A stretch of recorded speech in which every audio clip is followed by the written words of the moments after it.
김건희 씨의 구속 여부를 결정할 법원 심사가 4시간여 만에 종료됐습니다. 김 씨는 서울 남부구치소로 이동해서 결과를 기다리고 있는데요.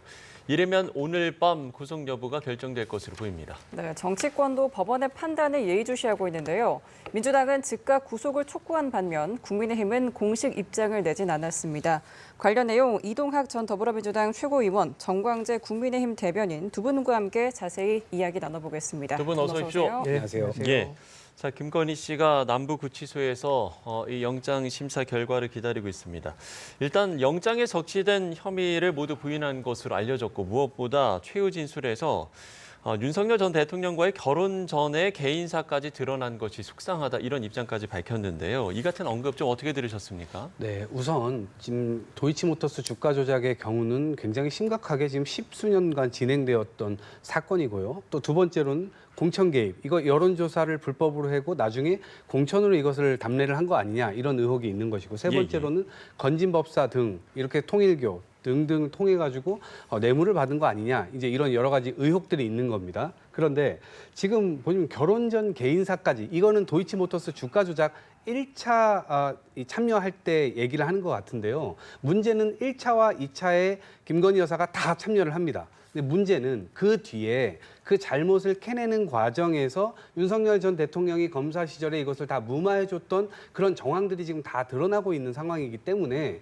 결혼 전에 있었던 일이라 할지라도 그 뒤에 연장선은 다 갖고 있는 겁니다. 예. 그렇기 때문에 이것을 좀 부당하게 생각한다는 것 자체가 이해할 수가 없고요. 지금 관련자들은 다 지금 처벌받고 이런 상황인데 본인만 지금 윤석열 정권에서 다 무마시켜주고 또 문재인 정부 때 역시도 검찰총장으로 있으면서 사실상 수사팀에 압력을 가하면서 자기 부인들을 빼주기 위한 노력들을 해왔잖아요. 여기에 지금 공분이 있는 겁니다. 그렇기 때문에 이렇게 억울한 태도를 취하는 것 자체가 국민 공분을 더 곤두세우게 하는 일이 아닐까 이렇게 생각을 합니다. 예.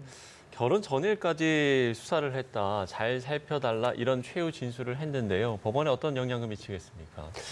우선 윤석열 전 대통령이 이미 구속돼 있는 상태에서 김건희 여사까지 지금 구속영장 발부를 기다리고 있잖아요. 예, 예. 전직 대통령 부부가 이렇게 한꺼번에 모두 구속되는 초유의 상황이 이르게 된 데에 대해서 대단히 안타깝게 생각합니다. 예. 그 대상이 또 우리 당이 배출한 대통령이었다는 점에서 송구한 마음 그지 없습니다. 김건희 여사는 물론 본인 입장에서는 굉장히 억울하다고 생각하는 부분이 있을 거예요. 그런데 교도소나 구치소에 가면 본인이 죄가 있어서 지금 교도소나 구치소에 왔다고 생각하는 사람은 아무도 없다 그래요. 그런 면에서 김건희 여사는 본인과 관련한 수사가 지나치게 광범위하다.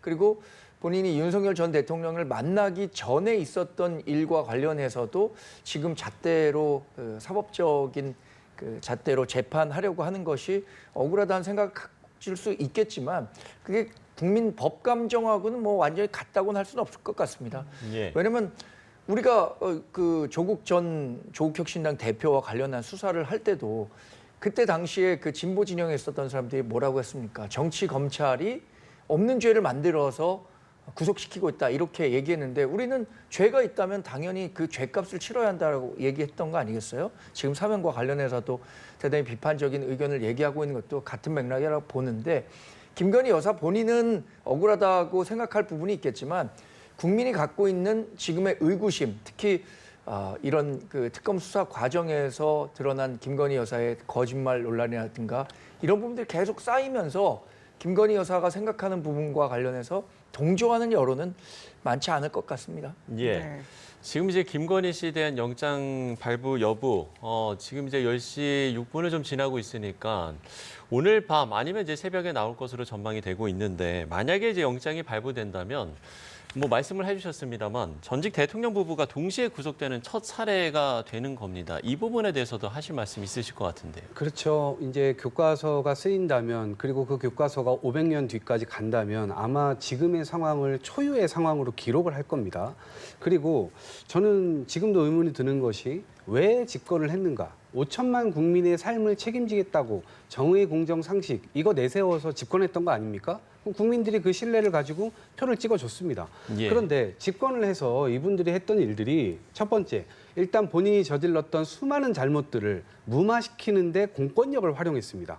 두 번째, 정치적인 복수, 사법기관을 동원해가지고 상대편을 완전히 말살시키려고 했죠. 특히나 계엄이나 이런 것들을 통해서는 물리적으로 힘을 가하고 민주국가를 독재국가로 완전히 만들려고 했었습니다. 세 번째, 완전히 사익 추구했던 거 아닙니까? 이분들이 5천만 국민의 삶을 동떨어진 채로 본인들만의 어떤 영역을 딱 만들어 놓고 수많은 이권에 개입하고 수많은 인사 이런 것들을 통해서 완전히 국가를 수익 모델로 한 사익 이 추구에 여념이 없었던 것 아닌가. 대단히 이건 안타깝다는 말을 넘어서서 역사 속에서 대단히 이 장면을 이 호기롭게 기록을 할 것 같고 이것은 두고두고 역사에서 다시는 이러한 일이 발생되지 않도록 해야 되는 어떤 반면교사의 사례가 되지 않을까 싶습니다. 예, 앞서 이제 송구스럽다는 말씀도 해주셨습니다만 뭐 첨언하실 말씀도 있을 것 같아요. 지금 그 국민들이 갖고 있는 법 감정이라는 게 윤석열 전 대통령과 김건희 여사에 결코 유리하다고 할 수 없을 겁니다. 지금 이동학 최고께서 지적하신 얘기들 뭐 굉장히 뼈아프게 받아들일 수밖에 없는 대목들이 상당히 많습니다. 과연 윤석열 전 대통령이 집권 3년 동안에 얼마나 본인이 만들고자 했던 나라를 만들기 위해서 약속했던 것들을 지켰는가 이런 질문을 하신다면 그 만족할 만한 답변을 못할 것 같아요. 전직 대통령 가운데 사실 본인 가족과 관련한 이슈들로 인해서 곤혹을 겪었던 사람들이 비단 윤석열 전 대통령만 있었던 건 아닙니다.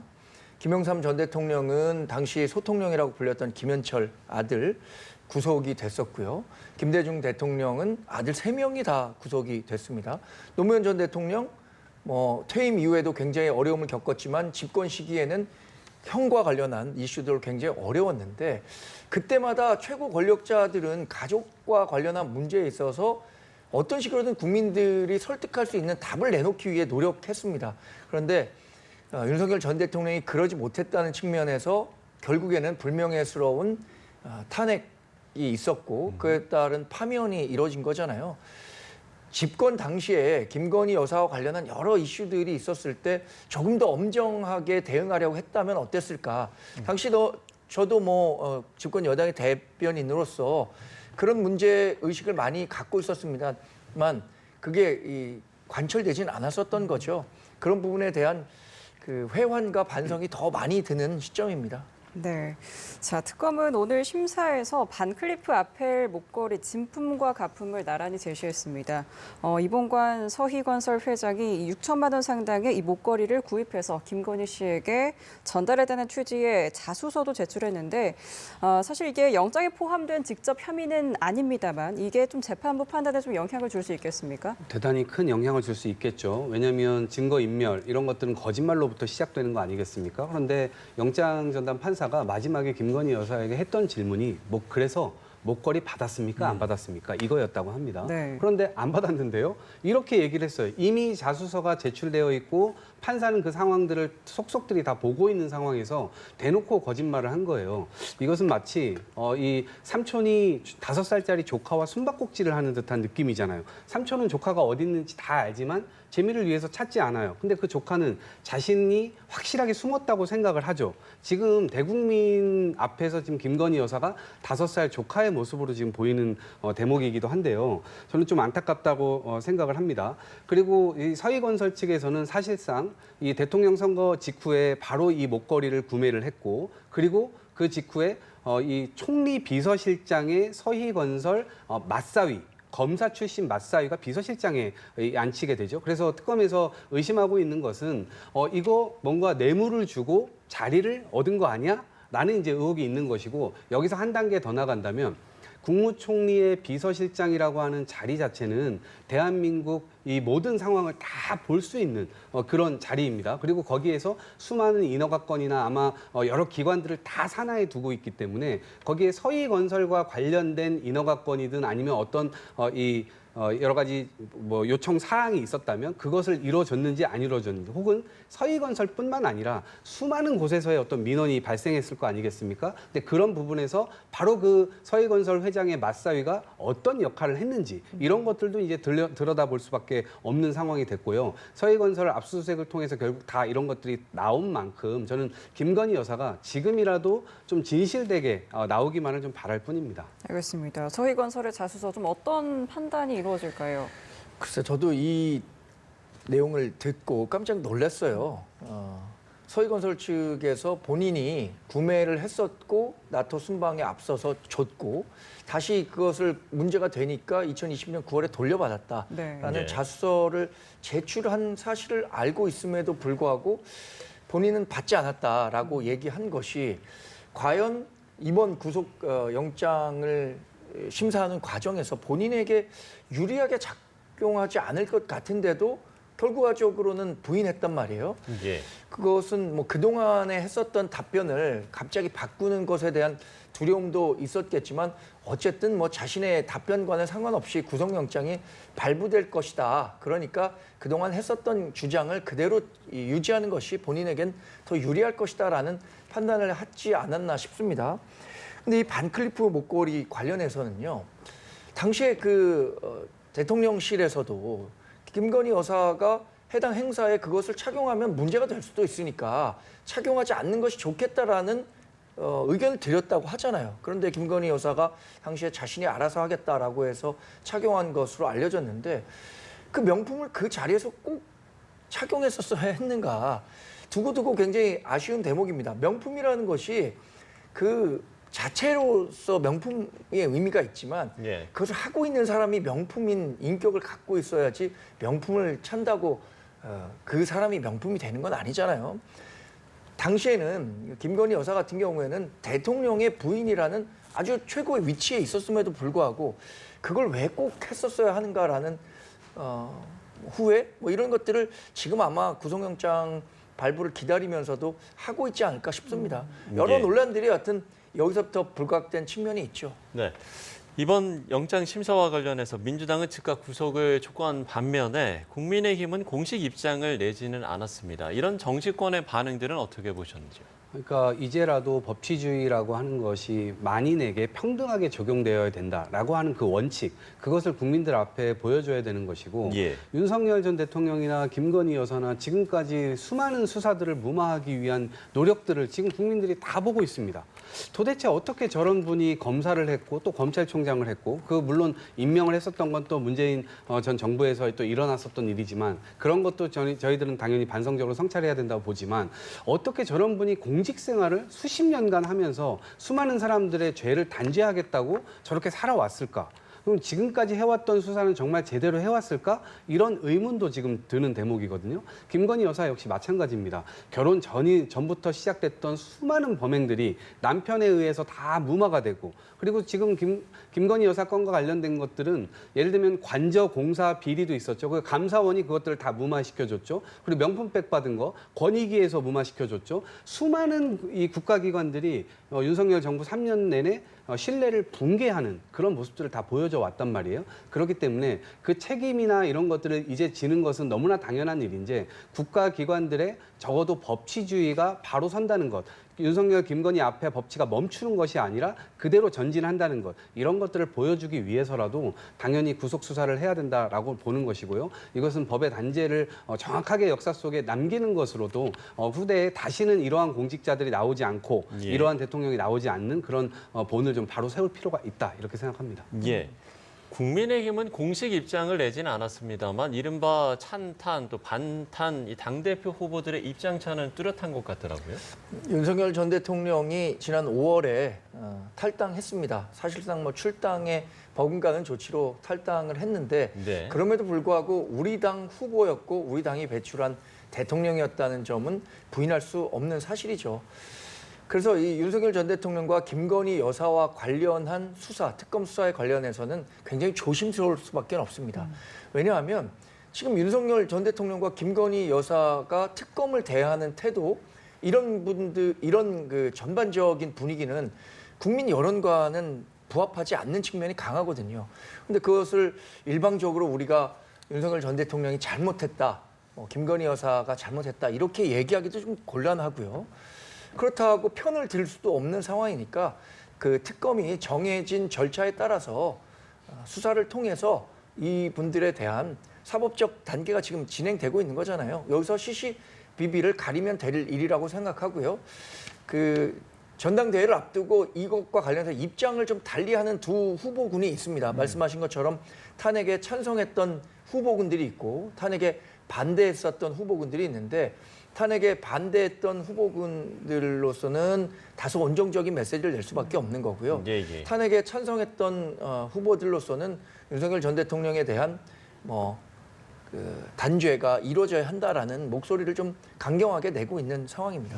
네, 자, 이런 가운데 김건희 씨 일가의 집사로 알려진 김혜성 씨가 오늘 베트남에서 귀국을 했고 김 씨가 공항에서 이제 특검팀에게 바로 체포가 됐습니다. 김혜성 씨가 취재진의 앞에서 자신은 떳떳하고 어떤 부정 불법에도 관여한 바가 없다. 특검에 최대한 협조하겠다라고 주장을 했는데 이러한 대응 좀 어떻게 보고 계셨습니까? 글쎄요, 저 말을 믿어주려면 행동이 뒤따랐어야 되는 것인데 그 행동이 뒷받침이 안 됐죠. 김예성 씨가 일단 십수년간 김건희 여사와 함께 집사로도 지금 알려져 있는데 어떤 의혹이냐면 186억 정도를 여러 회사를 통해서 굴지의 대기업들도 많습니다. 30-40억씩 턱턱 투자를 받습니다. 렌트카 회사 본인이 차린 것에. 그리고 거기에서 46억 원인가를 본인의 어떤 몫으로 빼돌립니다. 근데 이 부분이 결국에는 김건희 여사와 윤석열 대통령을 등에 업고 기업을 어떻게 보면 이 돈들을 편취한 것이 아니냐 이런 의혹을 지금 받고 있는 것인데 지난 탄핵 4월 초에 있었죠. 그리고 바로 이분이 2주 뒤에 출국을 해버립니다. 아마도 검찰 수사라든가 경찰 수사기관의 수사가 들어올 것을 전 염려했다고 보고 그럼 수사가 특검이 출범하고 빨리 들어오라는 어떤 시그널이 있었음에도 불구하고 차일피일 뒤로면서 안 들어왔단 말이에요. 연락도 안 됐어요. 그리고 배우자와 배우자의 어머니, 아버지, 그러니까 장인, 장모까지 다 조사를 받았는데 그분들은 지금 김예성 씨와 연락이 되지 않는다 이렇게 얘기를 했습니다. 그러니까 특검에서 어떤 조치를 취했냐. 여권 말소를 바로 했습니다. 그래서 오늘이 여권 말소되는 날이었습니다. 그래서 차일피일 뒤로 미루다가 오늘 입국을 하게 된 것인데요. 저는 앞으로 이런 부분들에 대해서 조사를 하면 다 나올 텐데 흔히 이런 분들이 이제 빠져나가기 위해 하는 게 나는 철두철미하게 그냥 다 깨끗하게 했었다라고 얘기를 하는 것인데 돈을 준 기업들은 도대체 돈을 왜 줬었는지 이 김예성 씨가 김건희 여사의 집사로 파다하게 알려진 그런 상황 속에서 눈치를 보면서 준 것은 아닌지 혹은 더 적극적으로 돈을 주면서 다른 로비가 있었던 것은 아닌지 당연히 살펴봐야 되는 대목이고요. 그동안 왜 말과 행동이 일치하지 않았는지부터 설명을 좀 해야 될 것으로 보입니다. 네, 공교롭게도 김혜성 씨가 김건희 씨의 영장심사 당일 특검팀의 조사를 받게 됐습니다. 그렇다면 김건희 씨의 구속 여부에 따라서 특검의 전략이 좀 향후 어떻게 좀 달라질까요?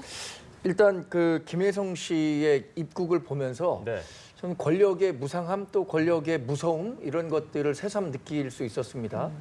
김혜성 씨가 만약에 윤석열 전 대통령이 계속 집권하고 김건희 여사가 권력의 정점에 있었다면 이런 상황까지 연출되지 않았겠죠. 반대의 경우가 됐으니까 이제 입국을 하게 돼서 특검 조사에 응하게 된 셈인데 이미 김혜성 씨와 그 김건희 여사는 각자 도생의 길을 가고 있다고 생각합니다. 본인의 죄를 가장 적게 받을 수 있는 쪽으로 본인의 진술을 할 거예요. 이게 이른바 죄수의 딜레마에 빠지게 된 셈이죠. 죄수의 딜레마에 빠지게 되면 가장 첫 번째 유혹은 이런 거죠. 내가 그냥 가만히 조용히 있으면 함구하면 저 사람도 함구하기 때문에 똑같이 무죄가 될 수 있다고 생각하겠지만 누군가는 먼저 답변을 할 거기 때문에 그게 두려워서 본인이 알고 있는 사실을 얘기하게 되는 거잖아요. 그때 가장 본인이 선택할 수 있는 것은 다른 사람에게 죄를 씌워서 자신의 죄를 좀 감면받게 되는 경우일 것 같은데 김혜성 씨가 오늘 그 귀국 전에 한국에 있는 여러 언론들과 베트남에서 인터뷰를 했더라고요. 이 내용 종합해 보면 본인은 죄가 없고 그리고 김건희 여사와의 관계도 다 마무리가 된 상태다. 몇 년 전부터 소원해졌다. 그런 이야기들을 하는 걸 보면 각자 제 살 길 찾기 위해서 하고 있는 것으로 보이고요. 김혜성 씨가 하는 발언 또 김건희 여사가 하는 발언은 각각의 이해관계에 가장 충실한 답변을 할 겁니다. 그러면 그 특검은 그 진술들을 맞춰서 어떤 사람에게 정말로 더 많은 죄가 있는지 그걸 규명하는 게 특검의 역할 아니겠습니까? 예, 알겠습니다. 자, 김건희 씨 영장 심사와 관련해서 이야기를 나눠봤고요. 저희가 영장 발부 여부라든지 또 새로운 소식이 들어오면 이 부분은 신속하게 전해드리도록 하겠습니다. 주제를 바꿔보겠습니다. 민주당이 조국 전 대표 등의 사면이 여론에 미칠 파장에 촉각을 곤두세우고 있습니다. 일단 이번 사면이 정치 검찰로 인한 희생을 회복하는 조치라고 강조하고 있는데요. 야당은 여기에 반발하고 있습니다. 먼저 관련 입장 듣고 오시죠. 이재명 대통령의 아주 결단을 존중합니다. 네, 저는 뭐 환영하는 입장이고요. 검찰 독재에 의해서 무도한 어떤 탄압 수사의 결과물 중에 한 분인 희생된 분이 저는 조국 대표라고 봅니다. 윤미향의 향자와 조국의 국자 해가지고 향국절, 광복절이 아니라 향국절 특사라고 그러잖아요. 이 두 분 같은 경우는 불공정의 대명사입니다. 이런 것들을 국민이 받아들일 수 있느냐. 네, 각당의 입장을 듣고 왔습니다. 뭐 들으신 것처럼 여당에서는 이 미칠 정치적 영향이 그다지 부정적이지 않다라고 이야기를 한 반면에 국민의힘에서는 이번 사면을 두고 국민이 받아들일 수 없는 사면이다 이렇게 이야기를 하고 있거든요. 그러니까 뭐 야당에서야 그런 공격을 기계적으로 저는 하시는 것 같습니다. 왜 그러냐면 기본적으로 윤석열 전 정권에서 정치 검찰이 보여줬던 모습들이 있지 않습니까? 국민들이 대단히 실망할 수밖에 없는 그런 모습들을 보여주지 않았습니까? 예. 누군가는 100을 잘못하면 150을 처벌하도록 만들고 누군가는 100을 잘못했는데 0을 1도 처벌하지 않도록 만들고 이렇게 불공정한 모습을 노골적으로 보여왔었던 측면들이 있었기 때문에 아마도 조국 전 대표에 대해서 당시 이 법무부 장관 지명자에 대한 수사가 2019년도에 있었는데 그때 검찰을 바라보던 국민의 시각과 지금 검찰을 바라보는 국민의 시각이 아마도 많이 달라지지 않았을까 싶습니다. 그때만 하더라도요. 물론 완전 철두철미하게 신뢰를 담보하고 있다 이렇게 보긴 어려우나 그래도 검찰이 뭔가 문제를 쥐고 있으니까 저렇게 하겠지라고 하는 생각들이 좀 있었는데 지금은 색안경을 끼고 볼 수밖에 없는 상황이 돼버렸습니다. 그래서 그런 지점들에 대해서 이 국민들께서도 저거는 윤석열 정치검찰에서 무언가 수를 썼을 수도 있겠구나 이런 생각들이 너무나 많이 드러난 측면들이 있는 것이고 또 한 가지는 송원석 비대위원장의 텔레그램 메시지가 이 방송 화면에 잡혔잖아요. 카메라에. 그러면서 잡히면서 본인들이 수많은 뇌물을 이렇게 먹고 사실상 정치인의 지위에서 이 파면된 그런 분들을 다시 사면 어떤 대상으로 올리고 그러면서 사실상 그러한 이 명분을 좀 만들어준 것이 아니냐. 그래서 저는 국민의힘에서 민주당이나 이재명 대통령을 탓하기 이전에 송원석 지금 현 원내대표 먼저 뭔가 문제 제기를 좀 해야 되지 않을까 이런 생각이 들고요. 분명한 것은 어찌됐건 정치 검찰 다시는 이러한 일들이 좀 발생하지 않도록 앞으로 좀 바로 잡아가는 노력이 여당 야당 할 것 없이 정치권에 주어진 과제가 아닌가 이런 생각을 해봅니다. 네, 국민의힘 입장도 듣겠습니다. 뭐 송원석 비대위원장이 보낸 그 사면 관련 메시지에 대해서는 부적절한 일이죠. 그래서 그와 관련해서 사과했고 예. 정치 사면에 대해서 반대한다는 입장을 분명히 밝혔습니다. 근데 지금 민주당이 전국 이 시국 진단을 잘 못하고 있는 것 같아요. 조국 사면과 관련해서 국민 여론이 나쁘지 않다 이렇게 판단하고 계신 것 같은데 실제 그 이재명 대통령에 대한 국정 지지율 뭐 수치는 언급드리지 않겠습니다만 큰 폭으로 하락한 거 지난 월요일에 확인했습니다. 근데 그 부분과 관련해서도 민주당이 지지율 하락한 것이 이재명 대통령이 휴가를 갔었고 우리 당이 전당대회를 하고 있기 때문에 그래서 하락했다라고 진단하고 계시던데 그렇다면 큰 오판이죠. 저는 대단히 그 오산하고 있다고 생각합니다.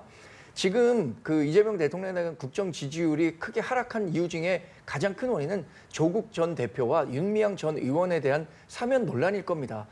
특히 국정 지지율과 조국 전 장관에 대한 그 사면 찬성 여론 이 갭이 있었거든요. 이 차이가 한 20% 가까이 있었는데 여기 중간쯤 정도로 수렴하고 있는 거예요. 그렇다면 그 조국 전 장관에 대한 사면이 본격화되기 시작하면서 국정 지지율도 하락하고 있다는 사실을 인식해야 하는데 그러지 않고 그 당연히 넘어갈 수 있다 이렇게 생각한다면 아무리 높은 그리고 아무리 강고한 뚝이라도 균열 하나에서 시작되는 겁니다. 저는 조국 전 장관에 대한 사면은 국민 여론이 충분히 성숙되지 못했고 사회적 트라우마가 여전히 남아있는 상태에서 무리하게 재편 챙기기식 사면이었기 때문에 이게 이재명 대통령의 국정 지지율 하락으로 이어졌다고 생각합니다.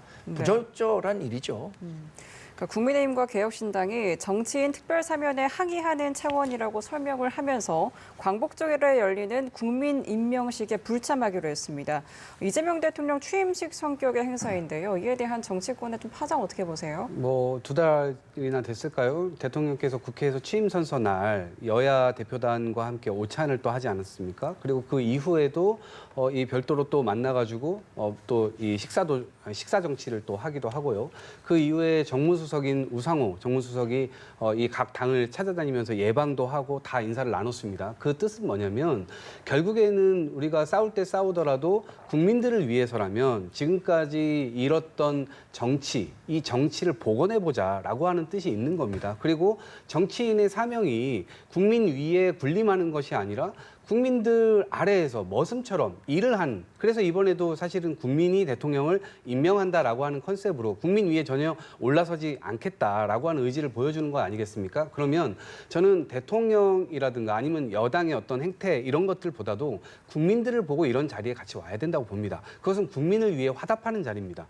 그런 방식으로 해야만 국민들에게 적어도 정치권이 변하는 모습을 보여주는구나라고 하는 믿음이나 신뢰를 좀 심어줄 수 있을 텐데 예. 야당이 이렇게 옹졸하게 나오는 것은 오히려 국민들께 지탄의 대상이 되지 않을까 저는 그런 생각도 해봅니다. 네, 의견 바로 듣겠습니다. 저는 광복절 행사에 이재명 대통령의 그 국민 임명식을 한다는 발상 자체가 잘못됐다고 생각합니다. 이재명 대통령 벌써 대통령에 당선된 지 2달이 지났습니다. 집권한 지 2달 지나서 광복절이라는 행사에 그것도 일부 시간을 내서 이재명 대통령의 국민 임명식을 하겠다면 본인 지지자들만을 위한 행사를 하려는 것 아닌가? 광복절의 의미를 크게 퇴색시킬 수 있다는 점에서 우려하고요. 그 정청래 민주당 대표가 뭐라고 했습니까? 악수는 사람과 한다고 하면서 우리 당 비대위원장 또 이준석 개혁신당 대표 만나지도 않았어요. 그런데 또 대통령은 국민 임명식 한다고 해서 거기에 초대하고 있습니다. 어느 장단에 춤을 춰야 되는 겁니까? 저는 이걸 보면서 약간 여우와 두루미 이 우화가 생각나더라고요. 여우와 두루미 각자 초대해놓고 본인들 맛있는 음식만 좋아하는 식기에 놓고 잔치를 했었던 거 아닙니까? 그럼 상대방은 뭐가 됩니까? 그럼 이런 상황을 연출하면서 거기에 와달라고 하는 것 자체도 저는 부적절하다고 보고요. 물론 전국이 좋고 한다면 광복절 행사에 참석해야죠. 예. 그러나 그 광복절 행사의 의미를 퇴색시키는 이재명 대통령 뭐 이른바 대통령 뭐 대관식 여기에 우리 당 대표나 개혁신당 이준석 대표가 참석하기는 쉽지 않았을 것 같아요. 예. 각 당의 이슈들도 살펴보겠습니다. 민주당이 사법개혁법을 추석 전 국회 본회의에서 통과시킬 방침이라고 밝혔습니다. 또 사법개혁 특위에 따르면 가장 큰 목표 중에 하나가 바로 이 대법관 증원인데요. 그러니까 14명에서 30명으로 숫자를 늘리자라는 건데 글쎄요, 이 부분 이제 국민의힘에서는 반발을 하고 있는 상황이고요. 이 사법개혁과 관련돼서 특히나 대법관 증원과 관련돼서는 상당히 오랫동안 국회에서 논의가 되어 왔습니다. 예. 관련된 법안도 이번 국회뿐만 아니라 지난번 국회, 그지난번 국회에서도 계속해서 나왔던 이 문제입니다. 왜 그러냐면 수많은 사건들이 대법원에 올라가는데 수가 적다는 이유만으로 제대로 심리조차 되지 않았습니다. 특히나 지난번 대선 이전에 이재명 이 당시 대선 후보 관련된 사건 이거 자체를 2일 만에 졸속 심의하고 바로 재판에 이 상고심을 하겠다라고 얘기를 했었던 바로 그 대목에서 야 대법원이 이거 제대로 된 검토를 안 하는 거 아니야? 이런 것들이 그냥 또 국민들 앞에 노출돼 버렸습니다. 그래서 대법원의 신뢰가 굉장히 많이 깎여 나갔고 당시에 이 선거 운동이 그래도 예정돼 있었음에도 불구하고 공판기일을 5번이나 잡아놨어요. 그렇기 때문에 선거 운동을 또 방해하는 대법원의 모습까지, 그러니까 법원 전체의 모습까지도 볼 수가 있었거든요. 그래서 이런 것들은 법에 금지되어 있음에도 불구하고 왜 법원이 이런 행태들을 보이지? 법원은 그동안 성역이었나? 당연히 이런 질문이 따를 수밖에 없는 것이고요. 이 사법부 자체가 국민의 사법부로 바뀌기 위해서 국회에서 논의를 하는 건 너무나 당연하다. 그리고 대법원을 30명으로 증원하는 것, 이것은 뭐 일정 부분 14명이니까 2배나 넣는 건 문제가 아니야? 아닙니다. 그러니까 결국 국민의 법률 서비스가 훨씬 더 좋아질 수 있다라는 것을 의미하는 것이고 이미 다른 나라들에서는 상당히 많이 하고 있는 그런 이 추세이기도 합니다. 그렇기 네. 때문에 저는 이제 정합성 면에서는 분명히 검토해봐야 될 지점들이 있겠습니다만 어찌 됐건 이것이 시대적 추세를 반영한다는 점에서 옳은 방향이다 이렇게 생각합니다. 예, 시대적 추세를 반영해서 옳은 방향이다라고 이야기를 해주셨거든요. 사법 개혁은요. 예. 개혁이라는 이름으로 모든 국민에게 그 개혁의 효과가 나뉘어져야 하는 겁니다. 근데 지금 민주당이 하고자 하는 사법 개혁이라고 하는 것은 개혁이라는 이름으로 이재명 대통령과 민주당 진영만을 위한 개혁이에요. 그러니까 개혁이라는 이름을 띤 계약이 될 수도 있는 거죠. 지금 14명에서 30명으로 바꾸겠다고 하는 것은 과거 베네수엘라에서도 비슷한 사례가 있었다는 거 다 아실 겁니다. 당시 차베스가 본인에게 불리한 대법원 구성을 바꾸기 위해서 전체 그 인원수를 늘린 거예요. 지금 똑같은 방식으로 이루어지는 겁니다. 이 대법관 정원수를 늘리겠다라고 한 논의가 언제부터 본격화됐냐면 이재명 대통령에 대해서 대법원이 유죄 취지의 파기 환송을 하는 다음 날부터 본격화되기 시작한 겁니다. 그러면 이 사법 개혁의 순수성에 대해서 이 왜 시작됐는가에 대한 문제를 당연히 제기할 수밖에 없는 거고요. 일방적으로 진행하고 있잖아요. 지금 야당을 협력과 협치의 대상으로 보지 않고 본인들이 갖고 있는 그 방안만 최선이라고 생각하고 그대로 밀어붙인다면 이게 다수를 점하고 있기 때문에 다수라는 이름으로 의회에서 폭력을 행사하는 것과 뭐가 다르겠습니까? 저는 결국엔 이런 사법 개혁이라는 것이 개혁이라는 이름으로 정말 민주당 진영 논리에만 충실한 개혁이 될 것 같아서 대단히 우려하고 있습니다. 네, 자, 국민의힘은 부산에서 두 번째 합동 연설회를 진행했습니다. 전한길 씨는 현장에 없었는데 그래도 고소원과 충돌이 이어졌습니다. 혼란이 좀 반복되고 있는 것 같은데요. 일단 전한길 씨를 그 합동연설의 장에 들어오지 못하도록 한 것은 의미 있는 조치였다고 생각합니다. 지난번 대구 합동연설회에서 전한길 씨로 인해서 합동연설회가 순조롭게 진행되지 못하고 파행을 겪었기 때문에 그에 대한 반성 차원에서 사전적으로 전한길 씨에 대한 출입 금지 조치를 내렸고요. 지금 우리 당의 전당대회가 미래로 갈 거냐 과거에 머물 것이냐 이것을 논하고 있는데 그 중심에 전한길 씨가 있는 거잖아요. 전한길 씨는 자꾸 옛날 얘기를 하고 있습니다. 윤석열 전 대통령 이른바 윤허개인을 주장하고 있고요.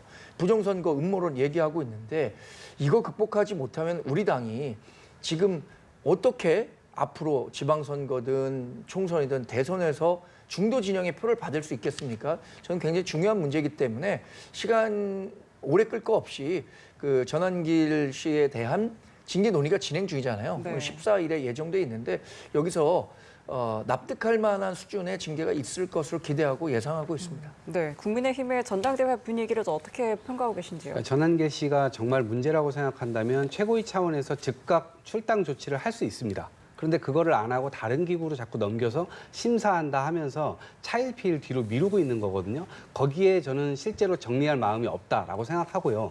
특히나 징계가 이루어진다 하더라도 차기에 당선되는 지도부에서 결국 징계 취소를 또 하게 될 가능성이 큽니다. 이건 왜냐하면 전한길 씨 혼자만 지금 볼 게 아니에요. 오히려 전한길 씨는 시선을 돌리는 역할을 하고 있고 지금 유력 주자들을 한번 보십시오. 이미 계몽령이라고 하는 것에 도취된 사람들 그리고 이 계엄이라고 하는 것들 그렇게 옹호를 하고 탄핵에 대해서 반대했던 분들 그러니까 극우 아스팔트 그리고 이 부정선거 이런 것들을 이야기하시는 분들이 꽤 많이 국민의힘을 이미 장악한 상태입니다. 그렇기 때문에 전한길 씨 한 명을 정리한다고 해서 그 당이 깨끗해지고 뭐 국민의 어떤 보편적 정서 안으로 들어올 거냐? 저는 그렇지 않다고 봅니다. 이미 반헌법적인 부분으로 나가 있는 상황이기 때문에 백약이 무효한 상태가 아닌가라는 생각이 들고 오늘 같이 토론하고 있는 정광재 대변인과 같은 혁신파들이 아주 소수로 지금 점점 쪼그라들고 있는 상황이거든요. 그러니까 국민의 보편적 정서를 대변하는 저런 분들이 훨씬 더